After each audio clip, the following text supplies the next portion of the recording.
inauguration for you. You were up.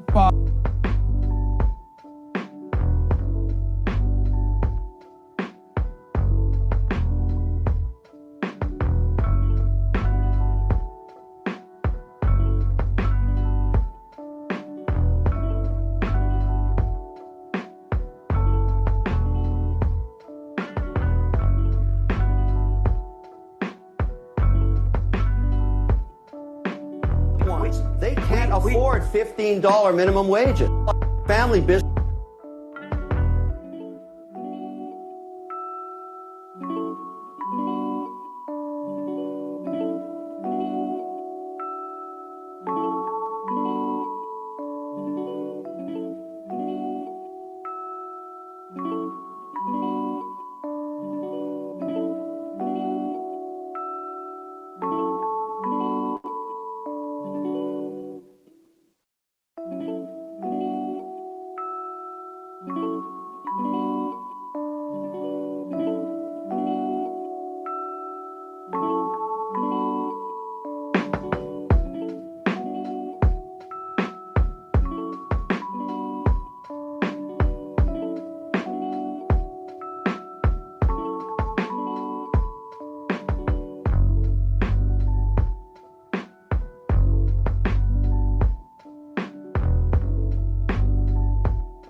Hello, and welcome to the Nomiki Show. I am Nomiki Const.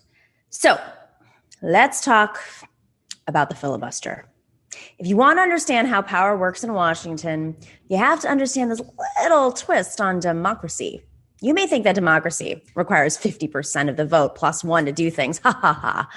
Well, if this is just past the election, and if this past election did not show you the error of your thinking, then you know what? Hang on to your hat for our discussion on the filibuster. Let's start on the floor of the Senate with the minority leader. Gotta like saying that, Mitch McConnell. So our side is ready to share ideas and work with the Biden administration, applying common sense to find common ground for the common good. Finding common ground for the common good. Wow, you think he wrote that himself? He sounds so reasonable. Forget it. So you know the phrase iron fist inside a velvet glove? Napoleon, probably others said it too. Well, that was Mitch McConnell's iron fist in the velvet glove in that clip. What he was really saying in his pledge to find common ground was, quote, you need at least 10 of my Republicans to vote with you to pass your agenda. You may think you have 51 votes and I have 50, like they are writing in the media. But the reality is you need at least 10 of my Republicans to vote with you to pass your agenda. You want to get anything done? You come through me, Mitch McConnell. The reason can be summed up in one word: filibuster. The filibuster goes back so far in American history that it is from a Dutch word. Remember the Dutch? Back when people still remembered the Dutch's role in starting this country. If you've ever driven or walked down the streets of New York, you see a bunch of streets lined with Dutch names because they were the oligarchs of New York City. It was, in fact, a Dutch word for piracy. That's what filibuster was the word for, which makes so much sense. Now, it is not in the Constitution. In fact, the idea really didn't take root until 1806. The idea was that every member elected to represent a constituency should be allowed to have their say. That sounds democratic enough, right? But the House of Representatives quickly realized it made it impossible to get things done if one opponent just kept talking and talking and talking, and who knows how many politicians love to talk and talk and talk and talk. In the Senate, however, this rule fossilized under layers of politics and history. And of course, in the egos of senators who liked that just the sound of their voice could stop the whole chamber in its tracks. Now that is power. It is the kind of stuff that makes the Senate so deeply infuriating. All through the 19th century, party leaders from both parties tried to get rid of this unlimited debate to no avail. And it wasn't until 1917, in the middle of World War I, start of a pandemic, by the way, that they even got the rule providing for a vote to stop debate, known as cloture. The core of this is now that the Senate's Rule 22, which currently requires that to cut off a debate, you must have a yes vote from 3/5 of the Senate, 60 senators when everyone shows up. In other words, to pass most legislation, you actually need 60 votes, not 51. Now, the best known and most reviled uses of the filibuster was by Southern racists blocking civil rights measures. But there have been many times when the filibuster or threat of the filibuster was used by our side too. In fact, Amy Coney Barrett would not be on the Supreme Court today were it not for the limit on filibusters adapted in recent years so they could not be used to block presidential appointments. Probably the best movie ever made on this, Mr. Smith Goes to Washington, depicted Jimmy Stewart using the filibuster to protect the little guy from entrenched power. It's romantic nonsense, maybe, but watch the movie and you can decide for yourself because we couldn't play it due to copyright reasons.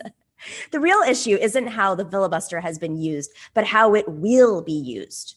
Right now, it is clearly the single most important source of power for Republicans in the federal government.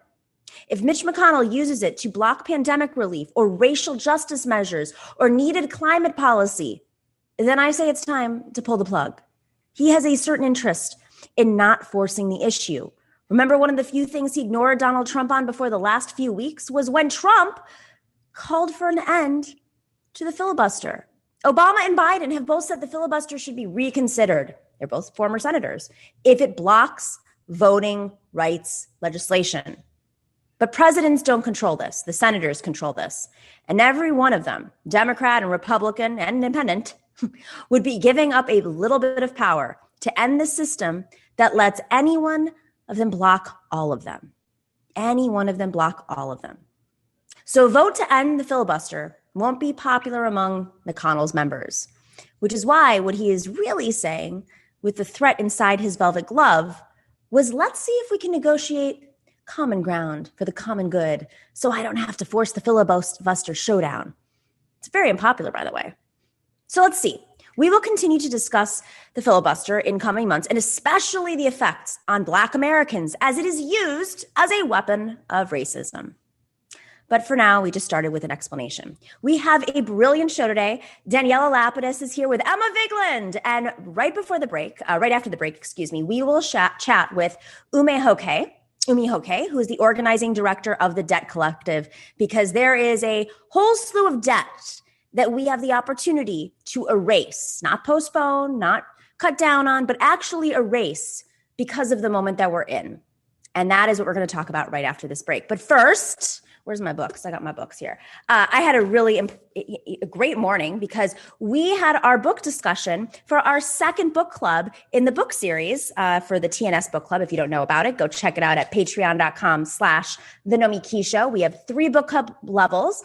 You can either sign up for 1 book a month, 2 books a month, or 4 books a month. And our second book in the series is the Plunket of Tammany Hall. It is a tiny book. Look at all of my notes here. This is what it means to be leading a book club. You have all these notes everywhere.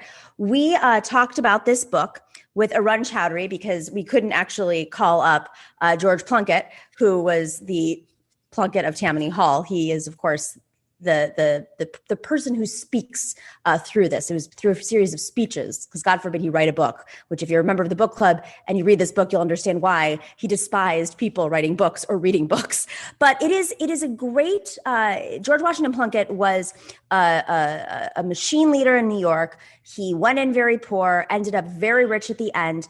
And he talks about the lessons he learned by being in politics in the New York machine during his era, and what it meant to be an effective politician. Of course, Tammany Hall is more known for its corruption, but we actually talk about the good sides of Tammany Hall. And it relates not just to this moment today, but to the Democratic Party today. Just a little bit of a teaser. Arun Chowdhury, who is, of course, he grew up in New York, as I did too, in New York State.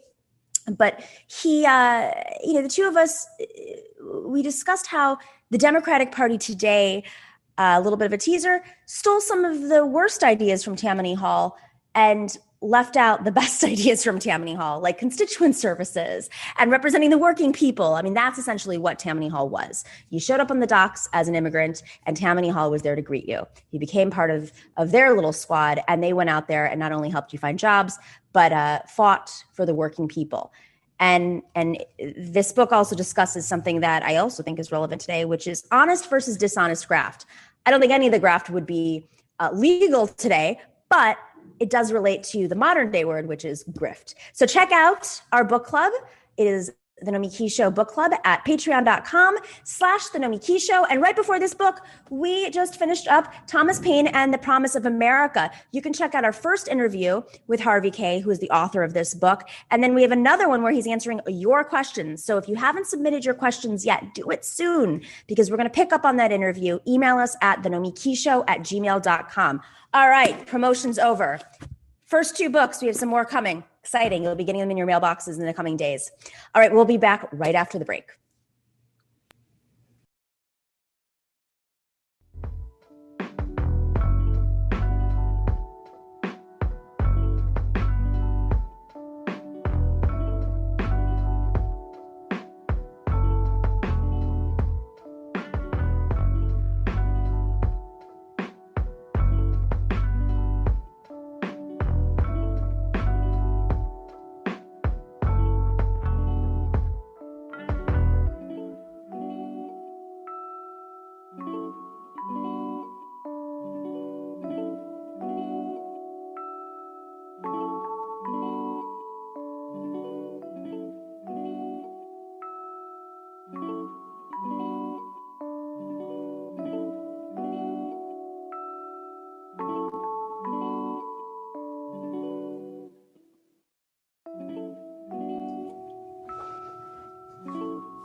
Welcome back to the Nomiki Show.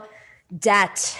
I'm going to guess most of our viewers, if not all of them, have some form of debt because it's got a stranglehold on our society right now. And as we are spiraling into what I think is Great Depression 2.0, and we have no sense, and I don't even know if our politicians have a sense of just how bad the economy is going to get, a big part of why the economy is so dangerously out of control is because of the debts that we faced, whether it's rent debt, student loan debt, healthcare debt. It goes on and on and on. Very excited about our next guest. We have had one of her colleagues on the show talking about the Debt Collective. That was Astor Taylor, but we are excited to have Umme Hoque on. She's the organizing director of the Debt Collective, and she has a new op-ed out right now in The Guardian talking very much about this debt that is just infected our country to a point where I think we're an embarrassment to the world in how we treat debt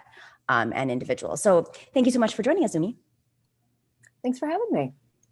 All right, so let's start with the premise of your op-ed. Why did you write this now? Well, I wrote this now because I am on debt strike. The Debt Collective, a union of debtors working to build a world where we have college, housing, and Medicare for all, have launched a campaign called the Biden Jubilee 100. And 100 of us are on debt strike and refusing to pay our student loan debt until Joe Biden takes all the authority that he has and cancels all of it. 10,000, 50,000, it's not enough. We demand full cancellation. And until that's done, we are on strike. So we symbolically represent the first 100 days of his presidency. So I've been on strike since Wednesday. We'll continue to be on strike. And so I wrote an op-ed to explain why we're going on strike and what Joe Biden needs to do to take the first steps toward college for all by canceling all student debt. What is the average, I mean, we're seeing it right now in here, but what is the amount of debt collectively that we have in this country related to student debt? So 45 million people owe $1.7 trillion in student loan debt, a number that's so large it's almost hard to conceptualize. I personally owe $70,000 worth of student loan debt, and the 100 of us that are on strike combined owe millions of dollars in debt.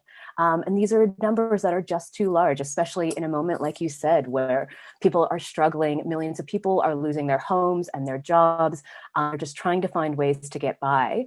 Joe Biden has the authority. With the flick of a pen, he can cancel all of this debt and provide relief to millions of people, and at the same time boost our economy, and at the same time do all kinds of things that would actually help people. So now is the moment, now is the time, and we are demanding that he does it. I have so many questions. Okay, so the first thing is how does he have this authority? Are we just talking about federal debt? I mean, what about banks that do private loans? How does this all play into his ability to strike out the debt? That's a great question. So there are different types of debt, and we are talking about federal debt, and there are other challenges within that. So that's what that 1.7 trillion is. But that is the authority that he has, that Congress has granted. And there are other measures that can and should be taken for all of the different types of debt that people hold.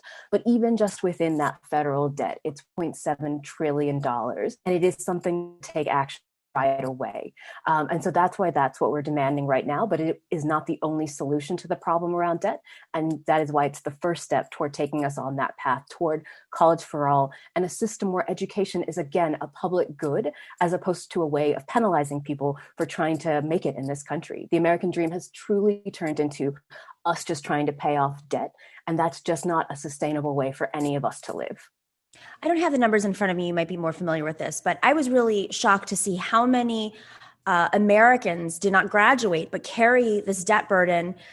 Maybe they didn't finish because they couldn't afford to finish, or they couldn't afford the books or the housing, or they had to work to keep up. There's so many different reasons why Americans don't finish school. Big part of that is the cost of going to college in this country.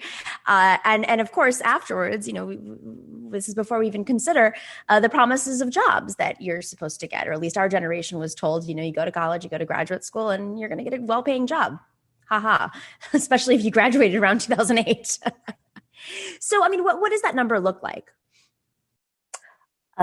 I'm sorry. In terms of people who did not get a degree and carry this debt with them, as well as the promise of not having a well-paid job, or I mean, either if you have a degree or you don't, you don't have the certificate, so you paid part of the way, but don't have a certificate, partly because in many of these cases people can't afford to continue. Absolutely. Yeah, that 45 million number includes all of who hold debt, and not everyone graduated from college. And we know the majority of people are from communities of color, from class families. And so when we think about student loan debt, sometimes we only think about the people who graduated, who have jobs or are struggling to find jobs, because again, the job market, the pandemic, and because of the changes in higher education have created other problems.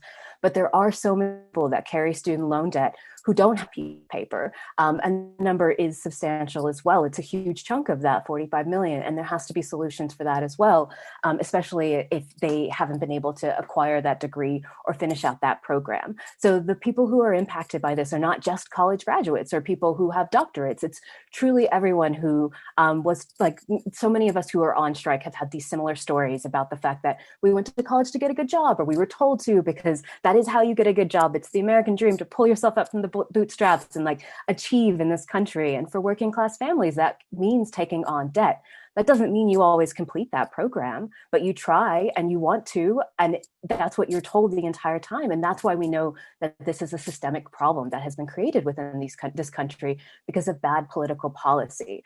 The cuts in federal and state-based grants to higher education has allowed that people are taking on more and more debt, and they're really struggling when they're in school to be able to complete programs. And if they do complete programs, they're struggling to find jobs. And all the while, they still have incredible amounts of debt that people are willing to pay on such low wages.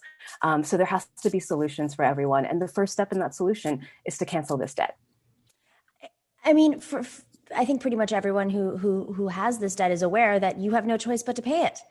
And I mean, when we're in the middle of a pandemic and people are worried about potentially being evicted or not being able to pay the remainder of their rent, or some of these rents are already very high, and in 2 months or 3 months, I'm not sure if people are looking on the market right now, the rents have dropped astronomically. So even if people are able to keep up with their rent, they're probably paying rents that are much higher than they were 6, 7, 8, 10 months ago, and against the market rate.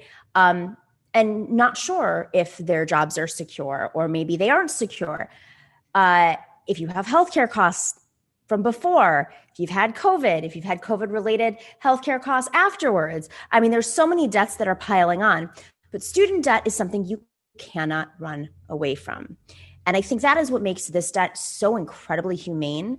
And it's inhumane in a way that I don't know if our politicians are getting it. Eliminating $10,000 might work for some people, and that's fantastic if it cuts into a few 100,000 or even a few million people. That absolutely wonderful. It will affect the economy. But when the economy is spiraling this much out of control and people are carrying so much debt, maybe all three of these plus more, credit card debt, I mean, it's a risk, I imagine, for those who decide to go on strike. No, I mean, will folks start coming after you? You have creditors coming after you. You can't go bankrupt as a result of student loan debt. I mean, what are some of the potential risks in going on strike?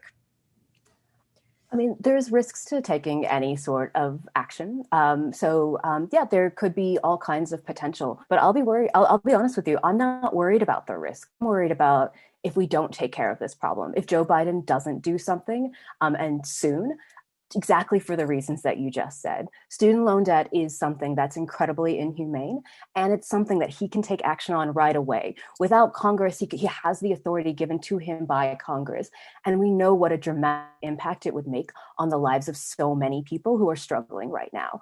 So to me, the risk is that we don't do anything, or to me, the risk is that we go with $10,000 or $50,000. And even if you were to write off $50,000 worth of debt, you're still leaving out 25% of people who currently have student loan debt. And those are some of the people who are struggling the most right now. So there is so much risk if we just keep operating the way that we are and pretend like that things are working fine and that families will be okay because of small changes here and there. We need radical changes. We need to be able to address this huge moment we're in, where we have such a great crisis between the pandemic, between job losses. We have increasing tension around racial issues.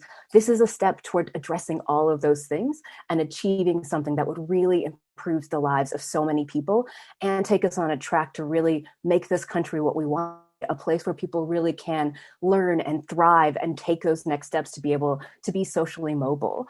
And so the risk to me is if we don't do that. Of course. This conversation we're having over $10,000 or $50,000. Senator Schumer has been pushing for $50,000 in elimination of student debt. Joe Biden, $10,000 is where his starting point has been. But I guess my question is, if we eliminate all student debt, $1.7 trillion, it doesn't happen at once, right? It's not like the balance sheet it's striked out on the balance sheet of the U.S. government's debt. First off, for anybody who believes in MMT, we always have the ability to print money, and this is almost in a weird way theoretical at this point, if I can lean in and say that. But what are the excuses that maybe some politicians in power are saying about why they're choosing $10,000 or $50,000, and not just going with the whole $1.7 trillion?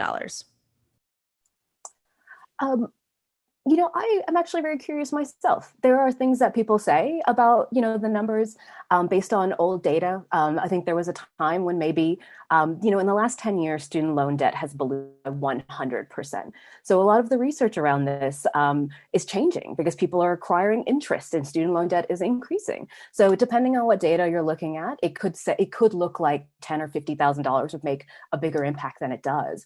But over the past 10 years, it really has ballooned by 100%. That means it needs to be more than $10,000 or $50,000 that people are able to feel that relief from. And so I find it pretty surprising because student loan debt cancellation is supported not only by people like me and people who want to build this better world around making sure that this is canceled, but people just in general across the country, across all political backgrounds are saying this debt should be canceled. It is not fair. And we need to take these steps right away. So I actually have a similar question. I wonder why they're not taking the steps that would really not only support so many people, that's supported by so many people, it would truly transform lives. Now really does feel like the moment. I imagine that other sectors are also advocating for the elimination of student debt because it pulls from, the real estate industry. Landlords are not able to get people to pay their rent. I mean, how many people are choosing not to pay their rent because they have to pay their student debt? Credit card companies. We know Joe Biden comes from Delaware, credit card capital of the world. I imagine all of these different companies have a stake in making sure that that's essentially what's happening is people, whatever money they are making immediately goes to student debt first because there's no way out of it. You can't postpone the credit card. You can't go bankrupt. You can't, let the interest rates go. It just sits there and you have to deal with it. So are you seeing organization from these other sectors that we probably also want to have elimination of debt from, but other sectors that have it in their own interest, just playing politics to eliminate student debt? I think we're seeing a lot of support from a lot of different people on this issue. And so there are definitely all kinds of folks in there who are saying that these things need to be changed. And that's why this is truly a win-win issue for Joe Biden and the Democrats in a lot of different ways. It really does do all those things that you just said. People right now are choosing between which bills they're paying. And if we want to take steps toward people paying other types of debt and all their types of bills, then this is a way of being able to do that. And so hopefully everyone's thinking about this and everyone's recognizing that this is not only something that would, be great for so many people, but also it's just really logical policy because it will allow that these people will have more money. They'll be able to pay more bills. They'll be able to invest it in the local economy. We know that if we cancel student loan debt, there will be billions of dollars that will be invested into our economies and create jobs into the foreseeable future. It is just such a great way of providing, quote unquote stimulus in this moment during a pandemic. I can't even fathom a reason not to do it. It's just so logical. And it's one of the few things that's just so easy to do. So yeah, we should do it. We had a great question from one of our viewers right now, Eponus Tribe. I apologize if I'm not saying that properly. Eponus asks, it would be curious to know, however, if you refinance student loan debts with private loan, if you can file bankruptcy against the personal loan. I don't see why not, unless it's a part of the contract. That's a great question. I'm automatically thinking that these other sectors, including the private loans, probably want the public loans paid off. Everyone's like, please eliminate the debts so they can start paying us. But I mean, that's a very interesting question. Can you refinance with the private loans and then essentially go bankrupt? Have you heard of this? That's a really great question. Yeah, that's a really great question. I'll be honest, I'm not a lawyer and I don't want to give bad legal advice. But if folks are interested in thinking about other ways that we can deal with student debt, we have launched a campaign. The Debt Collective is building a union of debtors where we're getting people together to strategize on how we're going to take on this debt, how we're going to take on all forms of debt, and really transform this country into a place where everyone has the power to go to college for all, Medicare for all, housing for all. So I would really encourage folks to get involved and join the campaign, join the union, and find ways to plug in, because we need brains like that thinking about these things. And I just don't want to give the incorrect legal advice, but that's also a great way to reach out, and we can find out more about that together. How has the response been so far from different lawmakers, whether it's the Biden administration or senators? Do you have political support yet? I know we're on day 2 of the Biden administration. I just want to remind people in the press, this is day 2. Some of the segments lately have been like, why has Joe Biden done so little, so much? It's day 2. But given that it is day 2, are there political alliances that you've built or you're looking to build? I think we're looking to build political alliances, and we're also looking to put pressure on politicians. There are definitely some politicians, like you've said, who've already come out in support of $50,000. There's some politicians that have come out in support of canceling all of it, like members of the Squad. Joe Biden has said $10,000. So we are the 100 of us on strike, and then through the Debt Collective, we are going to put pressure on politicians and ask politicians to join and support our strike and our campaign to cancel this debt, because Joe Biden does have the authority. Congress has the authority. Someone needs to understand how important this issue is, how many people it affects, and take action on it. And we will continue to build those alliances and also take action where necessary so that we can really win into the future and make sure that this debt gets relieved and these people are able to really enjoy their lives and actually just feel a bit of relief in a time of pandemic when 45 million of us are struggling with this debt. Before we wrap, my last question is specifically about the systemic racism. You alluded to it, but it is definitely more complicated and hitting certain parts of the population much more severely. Can you discuss that a little bit more?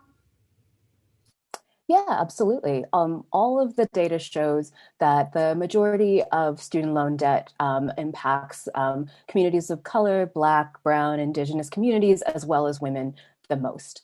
And, based on the fact that these policies were created on a federal level, it makes a lot of sense. The student loan debt is the cost of working people and communities of color trying to go to college. And so we're taking out the majority of this debt, and we're the ones who are holding the majority of it. And so all of this is really tied together toward all of these problems that we have within these policies in our higher education system around systemic racism and around the way that policies have been passed through Republicans, especially starting with Reagan, who started with the cuts in federal and state-based education spending, which have really just continued. So student loan cancellation, all of it, is not going to solve all the problems of racial justice, but it is truly a first step in that, in the journey that we all need to take in this country together to dealing with a lot of these discrepancies and gaps in terms of race and money and debt and costs and all of that sort of stuff. So it's just the right thing to do. For folks who want to join the debt strike, where can they get involved? What do they do? Do you help them work through some of these apprehensions? I mean, as any strike, as you said, there's always risk attached and associated with it. But where can folks learn more? The Debt Collective website. So go to the Debt Collective. We're also on Facebook and Twitter. We're building a movement of people. It is scary to go on strike sometimes, but there is power in numbers. And so the more of us there are, the stronger we stand together, then we're going to be able to achieve these things and make sure that every politician knows how important this is to all of us and to everyone in our communities. And there's always less risk when there's more numbers. So get involved, definitely. And this is the moment. I mean, this is the moment that Biden is most vulnerable. He is figuring out his positioning on this. Like you said, Chuck Schumer has already come up with a number that is 5 times what Biden's number is, and still not perfect, but it shows that there's dissent and they're not unified. And if we can pressure other lawmakers, other senators to apply pressure on the Biden administration, if there are more people striking, if there are more students stepping up, if there are more people of color stepping up, who, let's not forget, Biden owes his presidency to, we have to come up with the conditions that make them do what is I don't even know why we're debating this at this point. It's ridiculous. Anybody who looks at the economy right now needs to understand that, even other financial sectors understand how much this is prohibiting us from moving forward, especially because so many young people are taking what little they're making, if they're making anything, and putting it into this debt. So thank you for doing this and for stepping up. Go check out the Debt Collective. We'll put that information in the info section on YouTube. And for anybody else checking, we'll be tweeting this out as well. Thank you so much. Thank you. Hoque, who is an organizing director at the Debt Collective. You can check out her. She has an op-ed in The Guardian. We will put that up as well. Go check that out. Share it. Raise awareness. And if you can, join this strike. We will be right back with our Femme Friday panel. There was so much to discuss in these 2 days of the Biden administration. Why isn't he doing more? Why is he doing so much? I don't know. That's what we have to discuss, and much, much, much more. All right, stick around.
Welcome back to the Nomiki Show. If you are joining us on YouTube, make sure to smash that like button, click that little bell so you know when I go live in the middle of the night or in the middle of the day.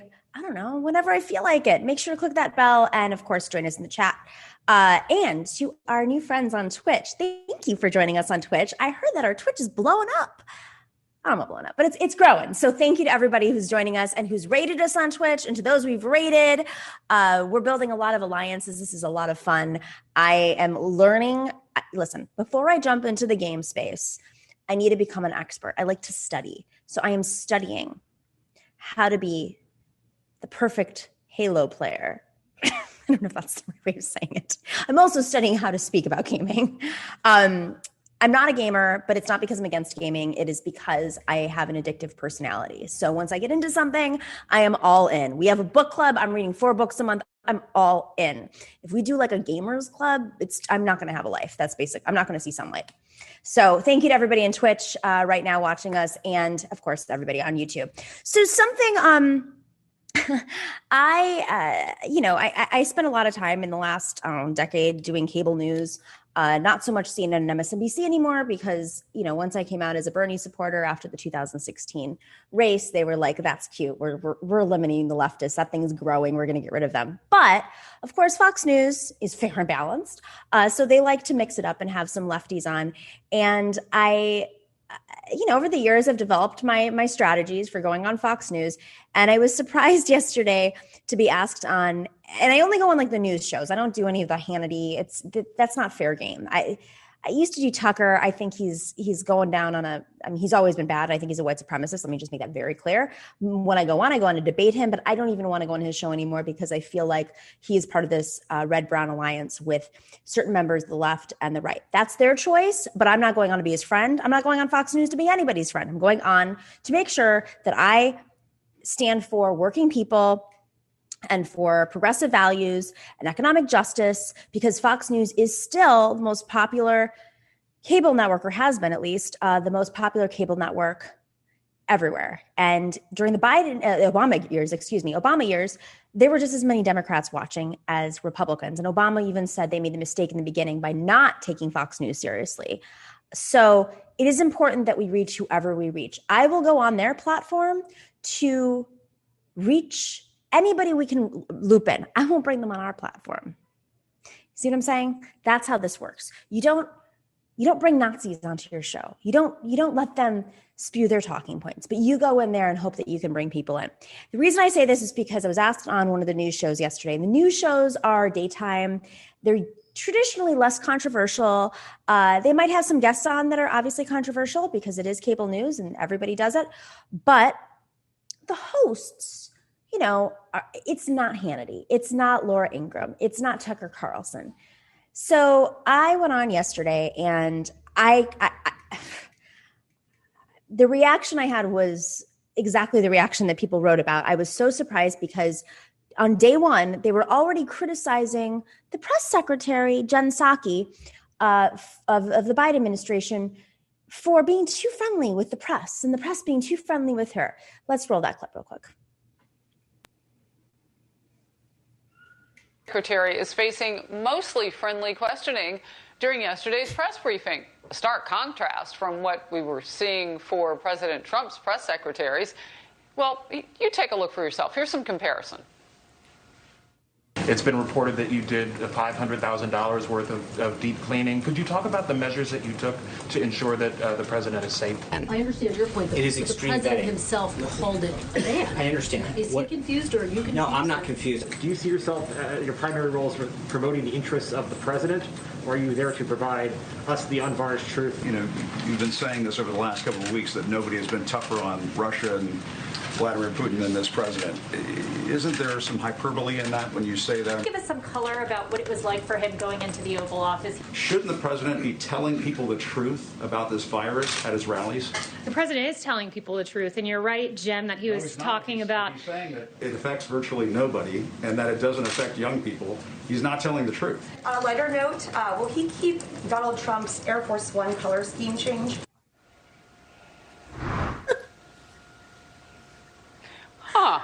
Power panel, Matt Schlapp, chairman of... Between being a press secretary for a Republican president. We always focus on Trump, Harris. But, I worked for President Bush. He had the same level of hostility at the end of his administration that we saw are very similar to what we saw with President Trump. They just are against our policies. And what's funny about the Trump policies is they're very popular. The idea of having energy jobs and lower energy prices and getting tough on China and making sure we only have legal immigration, they're popular Matt, policies. Trump should have hired you to be press secretary because you're brilliant at it. Again, this is day one, and I can't believe I'm like, are we on another planet right now? She's at one press conference where she literally just introduced herself to the press corps, and we're suddenly saying that there is a double standard. Let's not forget, towards the end of the George W. Bush presidency, he was the most unpopular president. Now, Trump is the most unpopular president. So maybe it has something to do with the policy and the wars and the impeachments. It's not always Republicans. You don't think Bill Clinton had a destructive relationship with the press corps? Come on. Yeah, he had to do something pretty terrible to get it. Okay, I'm going to step in here. They asked Jen Psaki about the preferred colors inside the White House that this president might have, a color scheme. Shots in arms. We were promised $1 million a day by the new president. might have started there. Anyway, they did get to COVID. I'm going to move on. Good to see you both. Thank you. One lawmaker pushing back. So I know that this clip is going around right now, and I appreciate you guys for sharing it. But what this illustrates to me is the state of the Republican Party. I actually want to have a bigger conversation about this. The Republican Party is they're trying to figure out their talking points. You have Mitch McConnell, who's stalling on impeachment because if you want to kill something, if you don't, he doesn't know what he wants to impeach Trump, and the minority leader Kevin McCarthy doesn't want to impeach Trump. Saying the minority leader Kevin McCarthy says that Trump did not incite the insurrection, and McConnell is saying he did incite the insurrection. They don't have their talking points down. And it was just so ridiculous that on day one, which of course is going to be lighter, you have Matt Schlapp, who's a professional communication, his wife, Mercedes Schlapp, they both worked in the Bush administration, Bush Jr. Mercedes Schlapp worked on the Trump administration. They were both anti-Trump in 2016, and then of course moved in because they're great Republican opportunists. And I mean, it's absolutely ridiculous that their reaction to Jen Psaki's first day, which did have very substantive questions, by the way, was they weren't treating her harsh enough and they're comparing it to the last days of the Trump administration and the last days of the Bush administration, where Bush was basically run out of town, if you don't remember. But the one part of the clip you didn't see was when Matt Schlapp goes, they're treating Jen Psaki so they didn't treat Trump like this. Trump got so much hostility from day one. On day one, Steve Bannon came out and called the press the enemy, the opposition party. What do you expect? What do you expect when you treat the free press, who we don't always agree with? Yes, much is corporate, but we don't always agree with them. When Steve Bannon and the Trump administration are declaring them the enemy, are you kidding me right now? They are flailing. They are flailing. So let this serve as a reminder right now, progressives, that the Democrats have the upper hand against the Republicans for now, for this brief little minute. It's probably going to go away, right? Definitely going to go away in 2 years, historically speaking. So we have an opportunity to do what we talked about in the last segment, pressure Biden and other Democrats who are also not on the same page about things like the student debt. When Chuck Schumer, who represents Wall Street, and Joe Biden, who came out of credit card tax haven, Delaware, can't agree on what number to eliminate with the student debt. First off, they're talking about it. They're willing to do it. That's great. Now it's our job to pressure and make sure that these Democrats who are not on the same page answer to us. Because as I said yesterday in my opening, the Democrats right now have to negotiate with us, not the Republicans. And that is why Mitch McConnell is trying to stall impeachment. They don't know what to do. We will be right back with our panel.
Welcome back to the Nomiki Show. I don't know if you guys knew, but today is what we call Femme Friday.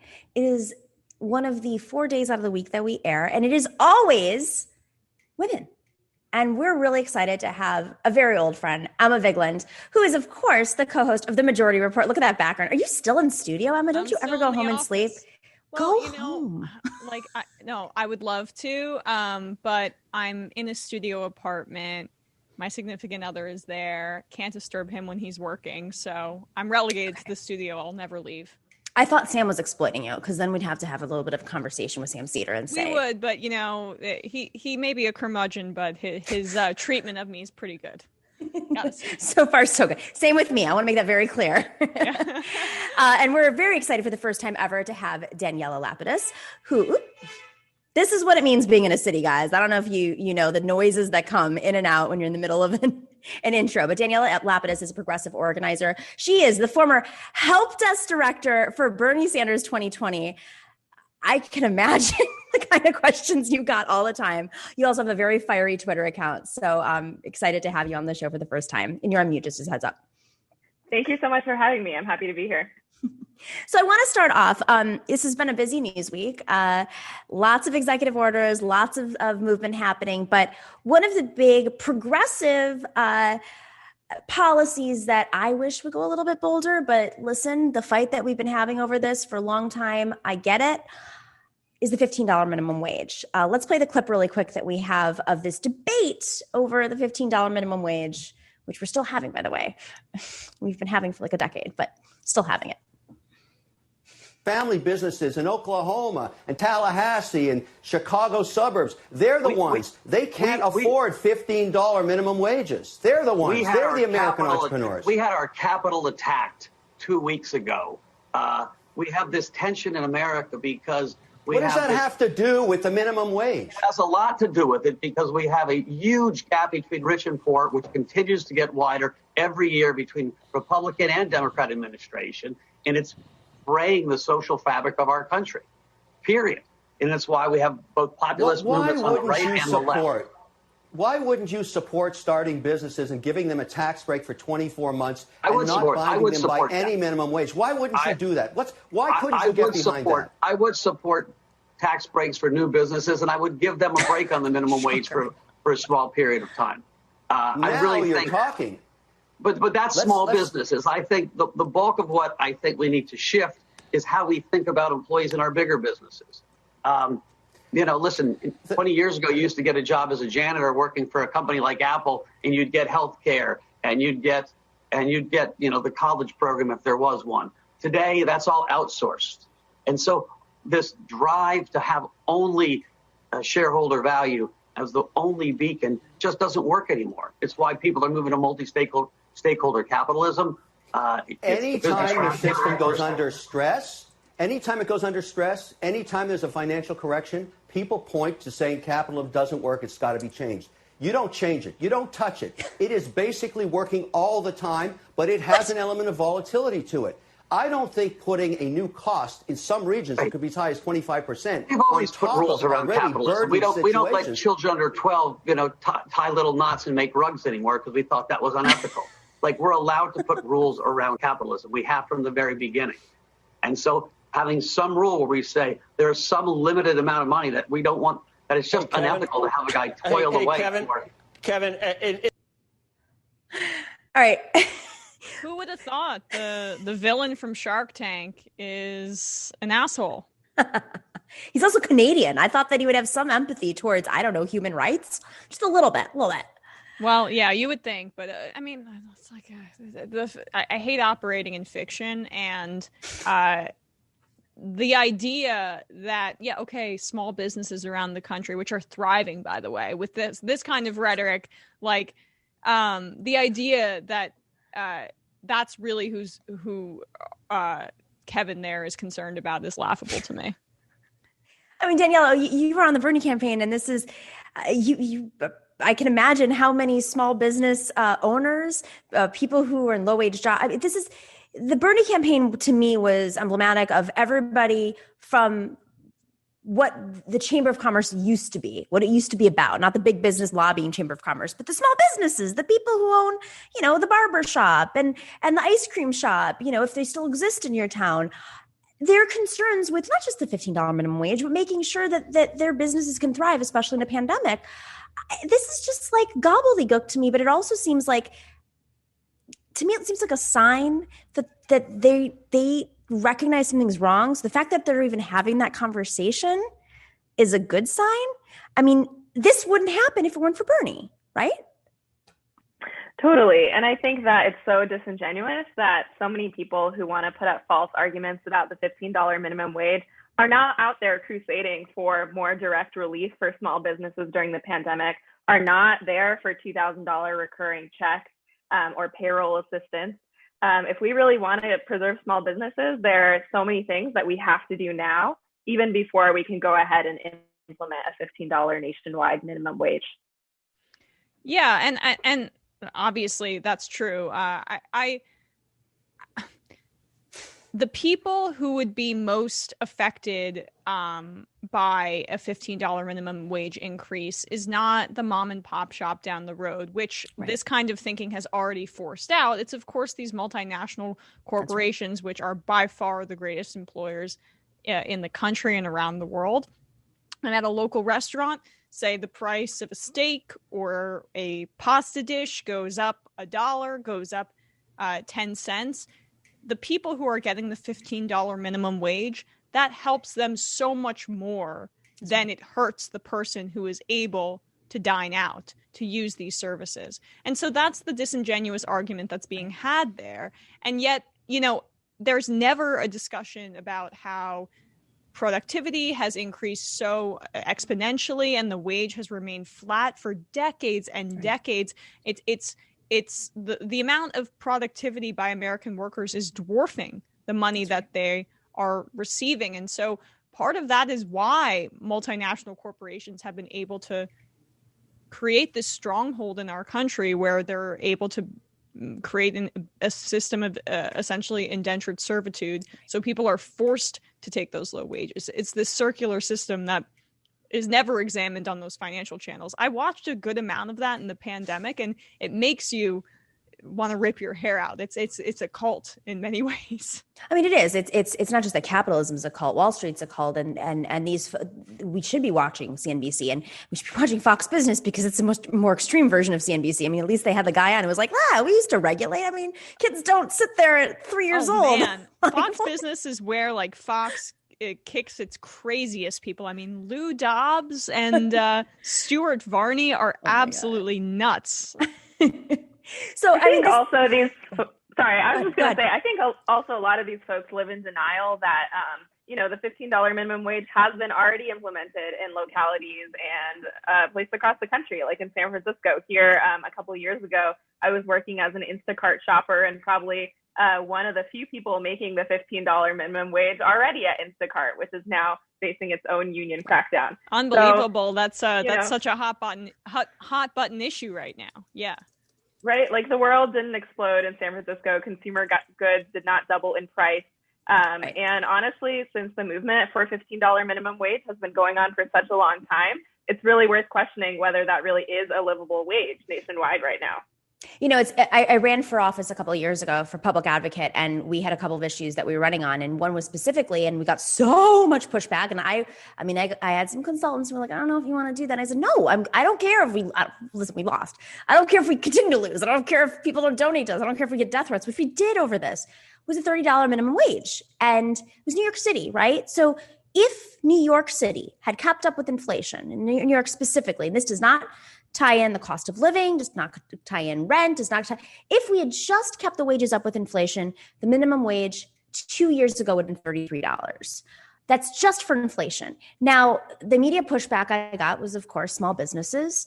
Friends of mine said, that's really too much. It's too much. We can't afford it. And I said, well, first off, it was for businesses with over 75 employees, which is a big deal because you've got Google, we still have Amazon warehouses, and so many other businesses across New York City. The tech sector, of course, I'm not saying that the tech sector pays their workers $15 an hour, but they have many workers who work there overnight, cleaning staff, we don't even understand fully. We always think tech and these big businesses is just the high wage workers and don't understand how much of those buildings and those businesses are kept up by the support staff, the folks who come in and serve the food, who deliver the products, who keep the businesses clean, the tech support for the tech people. And it was just very interesting to see how much of even progressive America, Democratic-leaning voters had been brainwashed. I don't want to use that word, but influenced by this rhetoric, which just, I mean, it's like 10 years ago when Democrats used to say, it's Stockholm syndrome. Yeah. It's exactly it. If you want to buy a coffee, I always say this on our show, $5, patreon.com is the cost of a New York City iced coffee. The $5 is generous for a cold brew in New York. Oh my God. And just an aside, get a cold brew maker. I got one. It has saved me so much money. Really good. Well, that means I have to do stuff. yeah, right now I got that, yeah. But that $5, it was actually, we did a visual of this where it was like 3/4 of the coffee was actually the cost of rent. It wasn't the cost of labor. It was the cost of rent. So all of these things tie together. So I want to flip the script just a second because there is, speaking of New York, there is a new congresswoman who calls herself the anti-squad leader, Nicole Maliotakis. I'm Greek. I'm a little embarrassed to say that she's a fellow Greek. We covered this on the show today, and Sam could not pronounce that name. Shocking. I'm shocked. You're Sam, shocked? Who's known me for years now, cannot say my name, even though he says it. A beautiful moment in my life when I have to watch him pronounce your name on a daily basis, and it's just a new way every single time. But continue. I'm sorry. We should have a coffee table book. Yeah. So Representative Maliotakis, who represents parts of South Brooklyn and Staten Island, which is traditionally very conservative, very working class. I mean, all of New York is, but she went on Aaron Burnett's show on CNN and tried to defend her vote against certifying Biden's election win. Let's play that clip. I'm just wondering, do you, when you look back and are honest with yourself, do you feel that you sort of bought into a narrative here that we all know is completely false? I mean, the president's out there saying 5,000 dead people voted in Georgia. 2 dead people voted in Georgia. But it was rhetoric like that got people like you on board. Do you feel you were duped? Well, I think that there is an issue that there are tens of millions of Americans who are concerned about whether there are safeguards in our election process. But they're concerned because of lies like that. They're concerned because of lies like that. That is a lie. They heard that. If I heard that and believed it, I might be concerned too. But it's not true. Well, that's why we have to have that is why we should be having a hearing into the process to see what safeguards are needed. Where were these prior convictions that took place in various states? How do we make the system better? How do we restore the faith of the American people that when they go to vote, their vote does count and it matters? That is what this is all about. And if we can have a public hearing about it and a discussion and a debate on the House floor instead of attacking people personally, I think we would actually get somewhere. I just want to make sure that you are clear. There was no widespread fraud. There is no question about what happened in this election.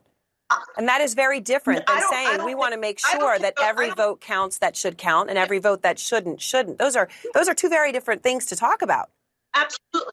Well, absolutely. And I've never said anything about widespread fraud. I've said that there have been certain irregularities that need to be looked at closer and that the American people deserve to know if that took place in this election, and it appears that it did in certain states, and that is all we're asking for. And I think that's very fair, and that would just ease the minds of tens of millions of Americans who feel that the election wasn't fair. I think that that's something worthwhile to be looking at.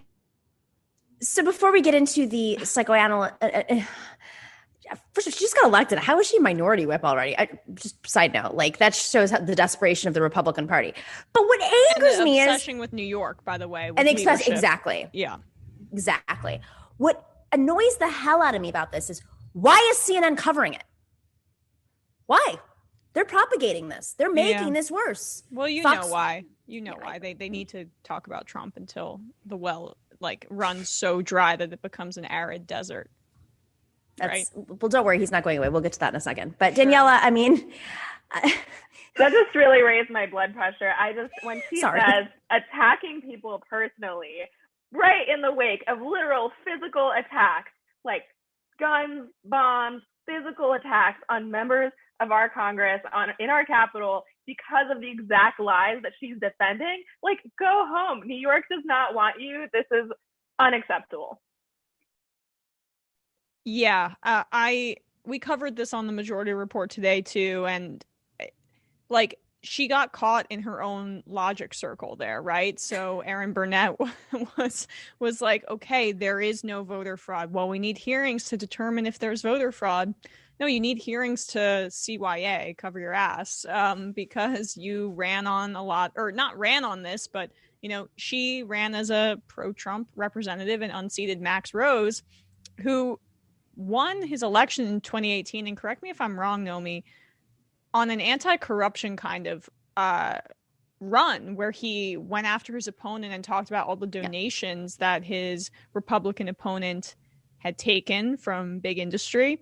And then in 2020, he ran on, I hate AOC and I hate defund the police, and then he lost. So now we have the gift of, and I can't say her last name. I'm actually going to defer to you, Nomi. What Mariotakis. If I wanted to say there. Yeah, I won't even attempt it. Yeah, I mean, I saw so many community organizers in New York City I really respect comment that Max Rose lost because he didn't inspire them to come organize for him again. Like, Staten Island is not easy to keep blue or to elect a Democrat. And so if you want progressive support, you can't go around saying you stood with Trump. I'm sorry. Yeah, I mean, and now he's now working for the VA. I mean, a lot of people don't understand. They think of Staten Island as being, full of racists and we're, but I've spent a lot of time in Staten Island. There's a ton of diversity there. There's a large immigrant population there from South Asia. There's public housing there where people are really worried about the public housing being fully funded and not full of lead paint and tainted water, not to mention heat being turned on, not to mention that they're paying for their public housing. It's not like it's free. Many cases, it's thousands of dollars a month, and they're not being provided basic services. It's New York City is the worst landlord in the country, in my opinion. And yet, Max Rose wanted to be Trump light friendly, and the numbers just don't add up, in my opinion. I don't know why Democrats have to do this, or progressives, let alone have to do this. And also, just another point on this, like, what is an amazing and important consequence of the Democrats taking back the Senate by the narrowest of margins is that we don't have to have hearings like she's talking about there. I mean, exactly. she can kick and scream all she wants. I know she's in the House, but the House and the Senate are not going to take up these BS election fraud hearings. And so this is really just about, to bring it back to why is CNN covering this. This is really just about CNN continuing to talk about Trump because there is nothing to be gained from talking about this anymore. The Republicans don't have the power to make it an issue in Congress. And so it's really just about, let's keep milking this from both her perspective and Erin Burnett's perspective. Again, Maria, representative from Staten Island's perspective is what I meant. Yeah, so. It's okay. Nicole's Marias are all the same in the Greek community. Perfect lead in, Emma, because we often talk about, a lot of these leftist shows, they like to call out, Jordan Peterson, and they like to talk about Ben Shapiro and the IWW. I don't like to call it the IWW, but I do think it's IDW, excuse me, not IWW. IWW is a different thing. I like the just DW, which is not the intellectual dark web, just the dark web. And I'm talking about Joe Rogan because I know he endorsed Bernie, and I understand the endorsement, and I don't want to go down that rabbit hole, but I don't think that he is good for the movement.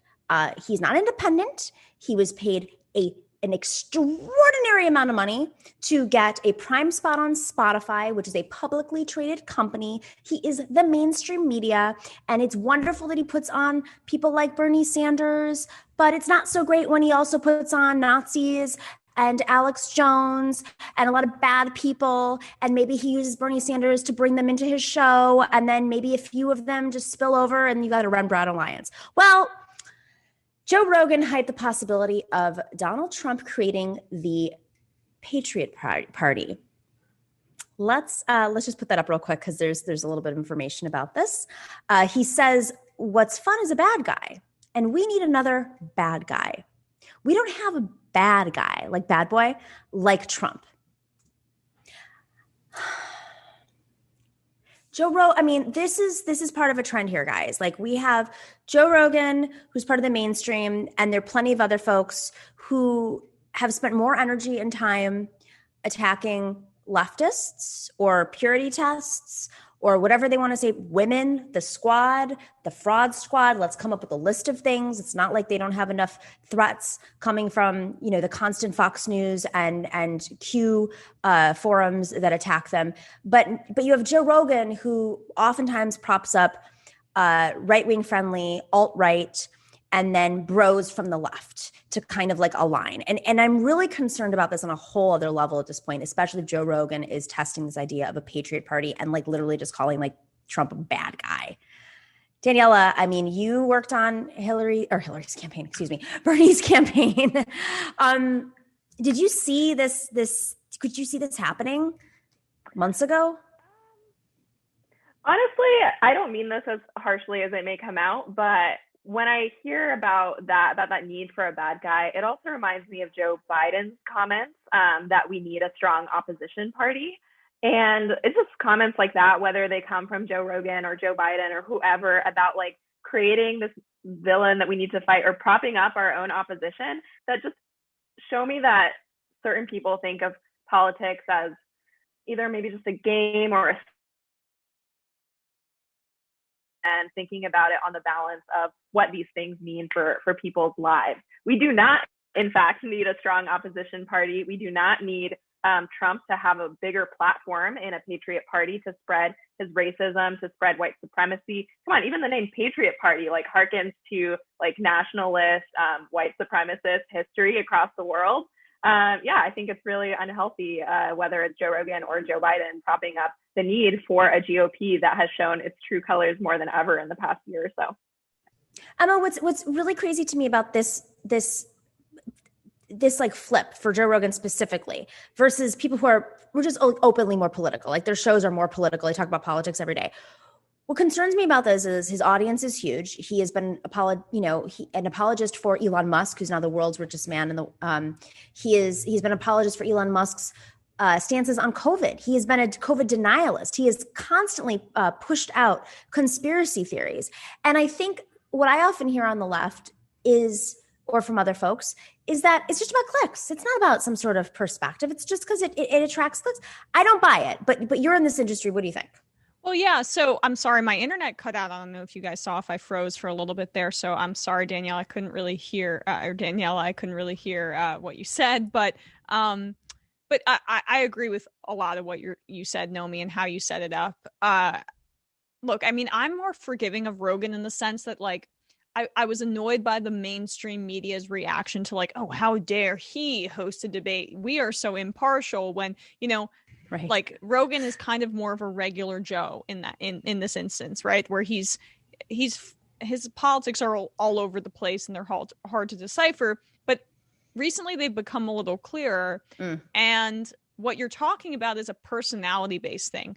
We don't need a bad guy. Like that's the kind of talk of somebody who is removed from the consequences of politics. And like that's a lot of what the online brain melting does when you're way too online, when you're not actually I mean, obviously like Jimmy Dore is a prime example of this.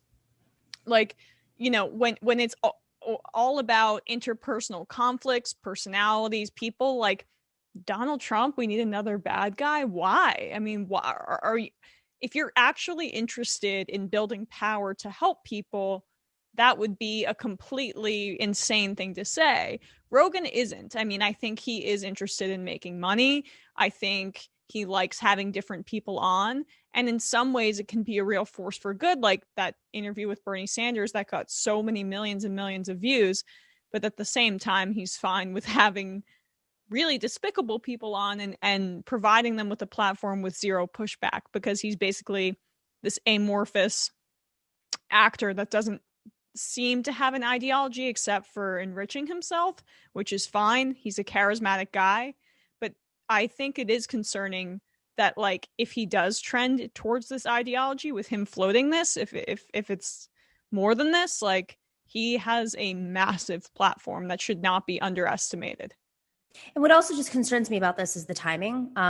He's doing this simultaneously as other hosts on the what they label themselves, but I don't even think they are, given who their audience is made up of, the supposed left populists. And I don't think they're left, because I don't think they stand for workers' rights. I don't think they've openly criticized not just the Squad, but they've criticized ESA. They've criticized every electoral strategy but their own, which is only proven to be not realistic. But simultaneously, they have pushed forward another party, and just today, some of them have said things like, we should team up with the right populists, like the Boogaloos. I'm sorry. I mean, it's just, to me, it's not just about money anymore. I mean, it's great. Yes, they are probably making a lot of money doing this, but it is a vulnerable time when we as progressives finally have the ability to pressure Democrats, because McConnell can't even figure out what he's doing. Can't even unite with the House side right now. There's scripts all over the place.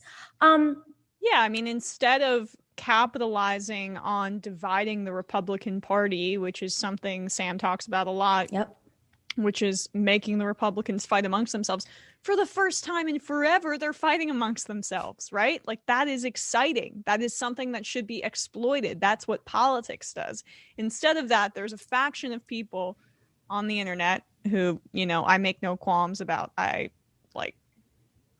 no longer have a relationship with Brianna Gray. Greyjoy. I no longer, whatever. Like, that's not going to happen anymore, because I just think it's incredibly divisive, and hurting the movement for personal attention. But I mean, it's important, though. I mean, this is drawing a line in the sand is important, especially if we're doing this for the right reasons. And I'm of the belief that all of us got into this because we wanted to see people's lives materially better. And we might have different strategies in getting there, but my line in the sand is I don't team up with Nazis. Just going to say that. I don't build alliances with them. Yeah. Throwing that out there. Daniela, do you have any final thoughts? No, I think you're totally on point, and that honestly, like, all of these thoughts about parties taking a certain strategy and so on, it is not what's on the minds of Americans who just need $2,000 next week or emergency health coverage. Like, we can talk however we want about theory, identity, politics, whatever, but the center of power right now is with the newly elected unified democratic government, and these people are vulnerable to our pressure to get something done. Otherwise, we will not see this trifecta of control again for a long time. Hear, hear. Emma, have you not lost your voice yet today? I haven't. I realized just then when I messed up Brianna's name that I am tired. But other than that, I'm good. I'm good. So, I just realized we have the all women panel on Fridays, and we're all exhausted because we put in more labor and don't get paid as much. I should really do it on Mondays, but the best, just a little secret in the YouTube industry for you guys who don't know, and the Twitch industry, the ratings are the best on Fridays. So I want to make sure all the boys, well, at least for me, I want to make sure all the boys hear all the great perspectives on women, and then tell all of their allies to come and watch the Nomiki show and learn more about feminism and other issues that they won't see on other male-hosted lefty channels. Yeah. Yeah. Well. And with that, actually, credit to Sam, because Sam has pulled over a lot of the alt-right and some of the alt-left into the majority report. There's been a lot of awakening in the last 10 years, and he has made a conscious effort to have women like yourself, Emma. So officially, congratulations. I know it's been a bit now for becoming a co-host, but thank you. I mean, thank you. I appreciate it. I wouldn't be here if, obviously there wasn't a tragedy that put me in this seat, but dear friend. all of our friends, Michael was our friend. So there's so much bittersweetness surrounding it, but it really has been great because Sam is the best, and it's great to just build something here in New York, and hopefully once we can see each other in person, we can all do a dinner or something like that. You're welcome to join us, Daniela. Yes, we'll make it a large one. I'll see you there. All right, everybody. So much love. Umme Vigeland, co-host of the Majority Report, former colleague at TYT.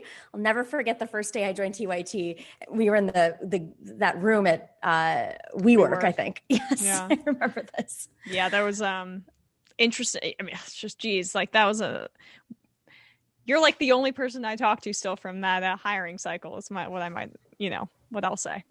Not Ryan Grimm too. No, Ryan Grimm, yes, but there were some characters like Michael Tracy and others. Yes. Anyway, speaking of the left, Daniela Lapidous, thank you so much for joining. Go check everybody's workout. We have it in the info section. Always grateful. Come back anytime. Thank you. Thanks so much for having me. Of course. All right, team. Thank you for joining the live chat. And just one more promo, since I think we've had some new listeners, viewers join us on Twitch. Thank you, Twitch. Thank you, everybody in Twitch. I will be joining for a Halo game at some point in the near future. It'll be a surprise. And if you want to see more surprises, make sure to click that subscribe button and that little bell. Click that bell button on YouTube. And if you are not already, and you want to support us on Patreon, that's how we make this magic happen. Join us at patreon.com/The Nomiki Show. You can become a patron. You can also become a member of our book club, where we are reading The Plunket of Tammany Hall. It's a quick one. It's super interesting. Even though it was written 105 years ago, it's really easy to read because it was George Washington Plunkett's speeches that he used to give downtown New York, right behind his office by the boot stand. Yeah. He was a Tammany Hall leader, and he talked about the lessons he learned as a Tammany Hall leader. And we just finished up a conversation with Arun Chowdhury, who is from New York State and has a lot of experience in politics and has a lot of opinions on this book. But what we focused on in particular was the lessons that we learned, the good lessons out of Tammany, because strangely enough, there are a lot of good lessons, kind of got erased from history, but there were some very good lessons, in particular, how much Tammany Hall supported working people, diversity, immigrants.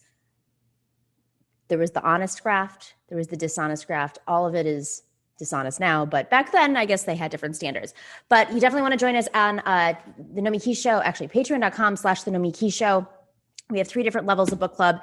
It's really interesting. We're kicking off a great series. We're going to announce our schedule very soon.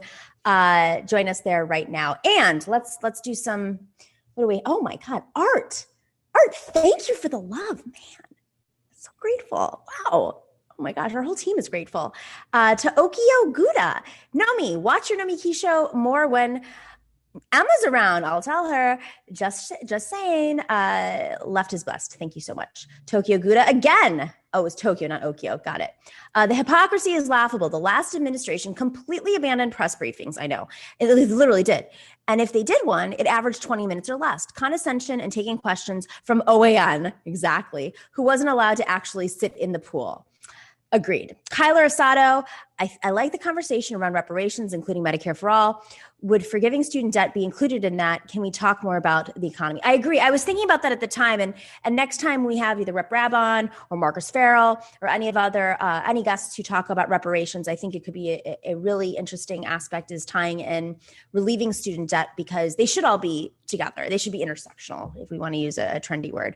Kyler Asado also says, would you be into having Kara Jabola Corollas on the show to talk about a feminist economic recovery? I love that idea.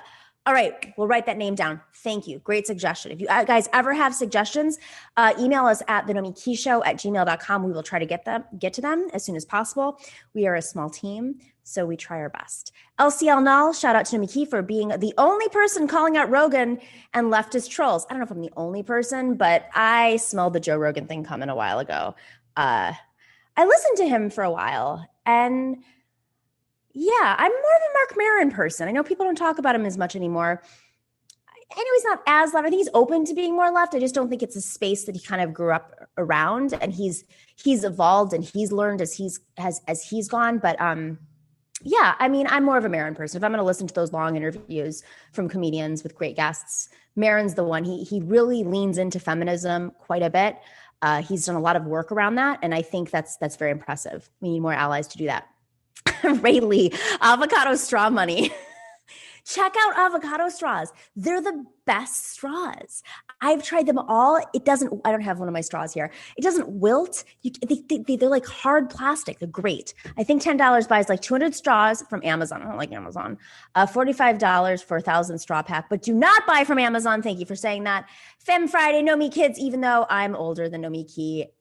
Hashtag Nomi geriatric kids. Ian Kinsel, one more time. LOL at the Shark Tank dude with, quote, capitalism is working in all times and all places. Oh my God. And it sees you when you're sleeping and knows when you're awake and knows if you've been bad or good. Well, I don't know what bad would be to them. Like not paying, they're not letting strike, basically. That's what bad would be to capitalism. Patrick Emmerich says we could address the small business problem, wage problem, by subsidizing those wages and tax big businesses and a marginal amount more. 100% agree. And Fun Police says, Nomiki, can we get Andrea Cyber Demon on next week? I do think that we reached out to her, so we'll figure out when she's on next. We book out in advance, pretty far in advance. Ray Lee says, from FDR on a living wage, quote, no business which depends for existence on paying less than living wages to its workers has any right to continue in this country. You know, today we had a little bit of a debate over FDR and Tammany Hall. That's why you have to join the book club. Super interesting conversation. Prairie Fire Kowalski from Nebraska says a higher minimum wage prevents the capital drain in the local economy. Small businesses would have a larger market when the local economy keeps the profits they generate. Exactly. A $17.50 minimum wage tied to CPI. I couldn't agree more. Although I still believe a $30 minimum wage. And Harvey K sent us love. And if you are a member of the book club, you will hear from Harvey K one more time because we just finished up Thomas Paine and the Promise of America. He joins us to answer your questions, which you can submit at thenomikishow@gmail.com. Lots of questions. Great book. Yeah. Oh, that's his minimum. Got it. I'm answering Dorsey in real time. He thinks that the minimum wage should be $25. I think it should be $30 because you got to start high. And Alex Orlowski says, actually, the debt collective could integrate the reparations aspect to canceling all kinds of debt as part of their platform. I agree. I went to go click and then I moved over. All right. So thank you to everybody in the live chat on Twitch and on YouTube. Special thanks to Harvey K, who's always in the live chat and joining us on air and then jumping to the live chat. Big thank you to MIDI Doctors, who always works the algorithms beautifully. MIDI Docs, thank you. And as always, our moderators, Bob Chokin, The Orb, and Chuck Diesel, who are on YouTube, and Dorian Sapiens, and who else is on Twitch? And A Difficult Truth for Twitch, for keeping the live chat on Twitch troll free. You guys are amazing. We're so grateful to you. Send us your addresses. We have a few of them, but send us all of your addresses at thenomikishow@gmail.com. We want to send you some gifts. All right. Have a wonderful weekend. We will see you Tuesday at 3 p.m. Same time, same place. Got so much to do now. Solidarity.